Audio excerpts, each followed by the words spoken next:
Voilà, nous avons sollicité donc cette rencontre pour venir échanger avec le maire en question tête à tête et ensuite d'échanger avec tous les délégués de quartier qui sont présents. L'objectif qu'on a visé pour cette rencontre-là est déjà de les entendre, de les écouter par rapport à la situation de Marsassoum, notamment dans le volet de l'état civil.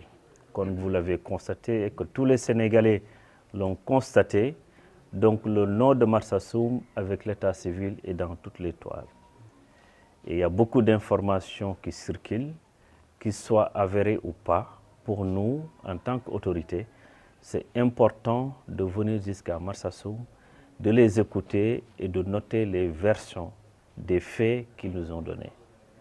Et ensuite de l'articuler avec les faits qui sont sur les papiers, émanant de la police, mais aussi de tout ce qui est dans les réseaux sociaux.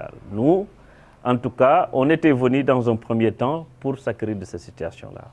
Ils nous ont dit de ce qu'ils en pensent et les faits qu'ils ont notés à leur niveau, qui sont avérés en quelque sorte.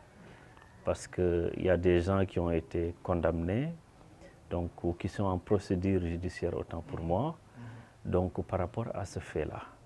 On peut noter que le fait est avéré, comme il vient de l'expliquer précédemment, qu'il y a beaucoup de papiers qui sont des extraits de naissance qui ont été émis de gauche à droite, mais dont là il y a le nom de Marsassoum.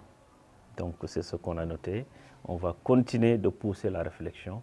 C'était ça notre premier objectif, de s'acquérir de la situation. Le deuxième objectif, comme on a l'habitude de le dire, un problème, il faut l'appeler un problème pour le régler. On note qu'il y a des problèmes. Sur la ressource humaine déjà, parce que ce sont des gens qui ont émis ces actes d'état civil qui sont faux, sachant que c'est faux. Ça, il faut le noter, c'est un problème. D'autres problèmes, c'est lié à l'archivage, comme on vient de le constater. Et encore un gros problème, c'est qu'il n'y a pas le logiciel d'état civil certifié par l'État qui est installé au niveau de la commune. Aujourd'hui, on peut se dire qu'on est dans les années 60. C'est comme ça que je le note. Parce que tout est sur papier, ça se fait à la façon dont ça se faisait dans le passé. Alors qu'on est dans l'ère de la digitalisation.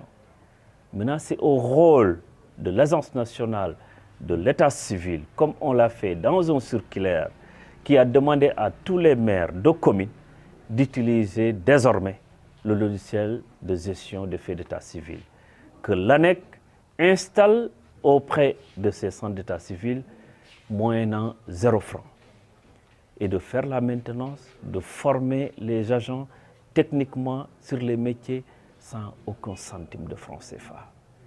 Et ces informations qui seront enregistrées sont hébergées à l'intérieur du pays. C'est sécurisé. Et on peut aussi le contrôler.